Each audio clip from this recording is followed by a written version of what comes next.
turned having grace and style into a profession. This is Women on Wealth, and I'm Nozipho Mbandwa.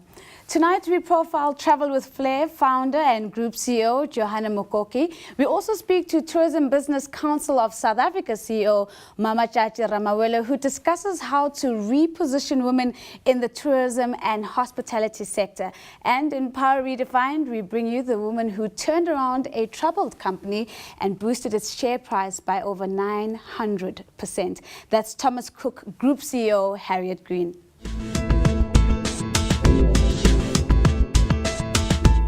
Johanna Mukoki is the true definition of an entrepreneur for the simple fact that she has never worked a day in her life for someone else. I sat down to talk to her about her luxury travel business and her journey as a serial entrepreneur.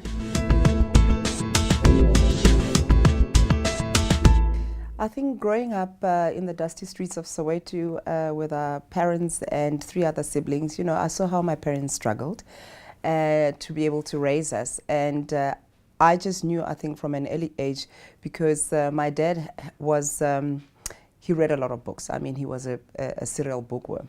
And he had a lot of books that I had the opportunity to read at a young age, and they were business books. So I realized that there is a bigger picture, bigger world out there. And if I work hard, study hard, first of all, I can be able to change my course in life. And that's exactly it. You know, I mean, I pull straight A's at school.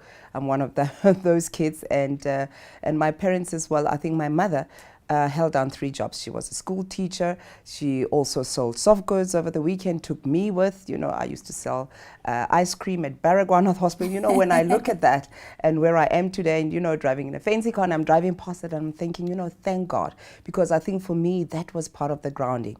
And you know, she used to sew curtains as well and sell and take us along with her. I realized that there is, you know, you can be able to have a business and still, you know, be able to raise a family. And, you know, in business as well, because it's so difficult in the beginning. Yeah. And I saw her perseverance.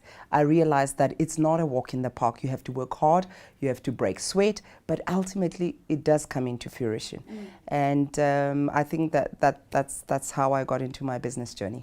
So there you were, almost a business young person already at a very young age, and there you were, but then you decided that you'd continue academically, studied accounting, and that must have opened up another opportunity, a very lucrative career path, and yet you decided that you're going to stick to your entrepreneurial guts. True. I think for me, the degree was for me to have something solid, something tangible, especially being raised by a school teacher, that she knew that education is a fundamental foundation that nobody can ever be able to take away from you. And I was very good in accounts and maths, as I told you, pull straight A's. So for me, it was a natural phenomenon to be able to go and get an accounting degree. However, while I was doing my articles, because at that time as well, I had a bit of a public image because I was doing continuity presenting with Mnet. I used to get headhunters. You know, the package would double every week. And I realized, I mean, there's value in me. Yeah. And I thought, if other people want me so desperately, why don't I build something that I work for?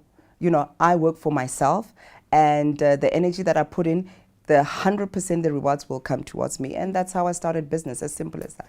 Now, leading Travel with Flair, I'm quite certain you've got a bird's eye view over women trying to get up the corporate ladder. From where you sit, what do you think is perhaps holding us back, and those that are making those breakthroughs, what's differentiating them?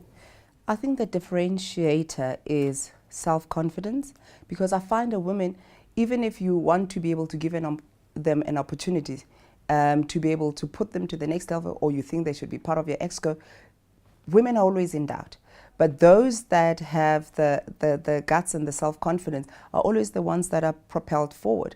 I think it's the doubt, and not because we don't have the core competence to be able to handle the job, but we think of all the other spheres within our lives that require us as women to show up. It's the family, it's the kids, it's the husband, and then you still have the job, you know. So while men, it's only about them. You know what I'm saying? I mean, if you say opportunity, they don't think about the kids and the wife at home. They think about me, and they press on. And I think that we should embrace the fact that we can do it all. I'm sure if you ask any successful woman a time in a day, as to what do they do. There'll be all sorts of things, from the business to the kids being sick and the principal calling you and you will go out, and to your employees coming to you and they have a family problem and you become their psychologist, to the husband, having to go and cook at home at the end of each day. Doesn't matter how tired you are. Those are the things that I think complete us as women. I've just come back from Monte Carlo, and I had the pleasure of sitting in one of the presentations by Dr. Yunus. Yes. He owns the Grameen Bank. Yes. And you know that they finance 99% women To in women, that bank. yes. And he says that 96% of their loans are repaid. And it's precisely because it's women. So I had the opportunity to ask him a question in a full forum of very few women and a lot of men. And he said, I could have told him why women are better payers, but I wanted to be able to hear it from him with his track record having financed women. And he said it, that, women, we are builders. We are always looking outward, while male look inward. If a male gets a contract, big contract, he'll be thinking about the sports car. You are thinking about all the people you're going to employ, how you're going to be able to feed your family. And that's why you are able to get repayment, because you want to be able to see the project succeed so that you can continue to be able to have this vehicle that will feed and empower your family. Women hold more ministerial positions in tourism than in any other field, and yet only 1 in 5 tourism board CEOs are women. Earlier, I sat down with Tourism Business Council of South Africa CEO Mmatšatši Ramawela to find out if women are being beaten at their own game in the hospitality industry. I wouldn't say we've been beaten at our own game. I think let's have a look at historically. Patriarchy, socialization, the way we've been brought up, a lot of us. It is not even a black and white issues. You look at how society has come about. If you look at the archaeology, you look at the history. It's a matter that women have always, we're lagging behind in terms of what happens in terms of the economy, and so it's a matter that we need to catch up. And what stands in our way is, do we have the money? Do we have the resources? Because everything in this world is about money. Let's talk about the dynamics in the hospitality industry. Maybe give us a clearer picture in terms of representation. How are women faring compared to their male counterparts? Are we represented? Well, in the hospitality industry, I think let's maybe talk about travel and tourism as an industry. I think there's almost like it's an irony, because the hospitality industry in particular, it is really dominated by women. So if you ask the question really on the surface and you say, what is the representation of women within the travel and tourism industry? The industry is run by women. But when you begin to start looking at board representation, people at the top who are making decisions where it matters.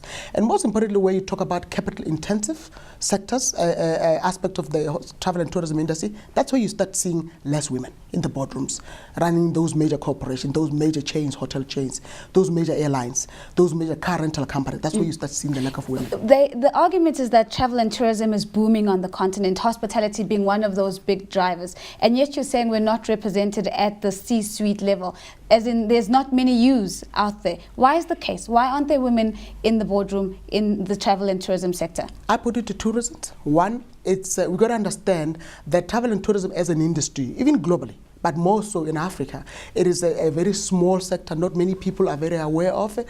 A lot of governments in the continent don't take tourism very, very seriously. So it's really lagging behind manufacturing, the financial sector, and the IT sector. So, and even in a global perspective, the other thing you need to look at it's about money. So a lot of the money that drives, in my opinion, and what I've experienced, is that a lot of the money that drives, the travel and tourism is not made in tourism. A lot of the money comes from, for instance, if you look here in South Africa, the money that started Southern Sun, which is now called Soho Sun, that is money that came from SA breweries. You have a look at one of our biggest company, mixed travel and tourism business in this country, Tourvest. Where did that money come from? From the majority shareholder of that company comes from IT. So as long as that money, the owners of the capital, when they invest the money into our industry, they then take the best people that they trusted within that industry to go and run the facilities. What about the prospects for organic growth in this particular chain, trying to maybe cut the chain that you've just proposed now, is there opportunity for organic growth, and can women find their position in that chain? We can certainly do that. It's again exactly what you're saying. It's organic growth. We're going to start small. But for me, the big thing is that we must syndicate our money as women. There are pockets of women in our industry, but there are pockets of women with money in other part of the sectors. So it's about time that those women who are sitting in who have made their money in IT, in the brewery, in the financial sector, syndicate your money, put it together, and start buying deals in our industry. Because that's how the industry has been financed. That's how the industry is run, also on a global level. What about low-hanging fruits for that syndicated group to pick? Are there opportunities that you think with collateral or capital that's been pulled together, they can actually tap into those opportunities? Absolutely.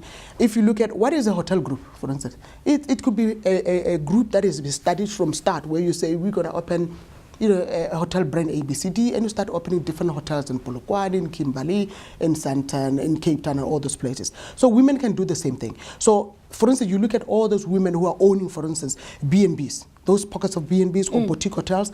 They can come together and then form and market their product in under one brand. Very quickly, Mmatšatši, before I let you go, how do we change the mindset so that we see ourselves bigger than just B&B owners to real hotel chain owners? I think the first thing is that there has to be an awareness in our country, in particular in the African continent, about this industry. That's the biggest problem we have as an industry. But secondly, women have to believe. We must believe that we can do it. It's not about competing with men. It's about the fact that we want to claim our space in the economy, and we have the resource and can pull our resources together and support each other to be able to become big as well in our own space, in our own way. Every week we bring you a woman who is flexing her power muscles on the global stage. Let's take a look at Thomas Cook Group CEO Harriet Green.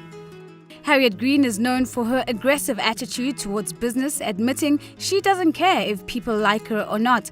However, when she took over troubled Thomas Cook in 2012, she found she had to change her style to turn around the travel company that she had described as a really good business with a terrible balance sheet.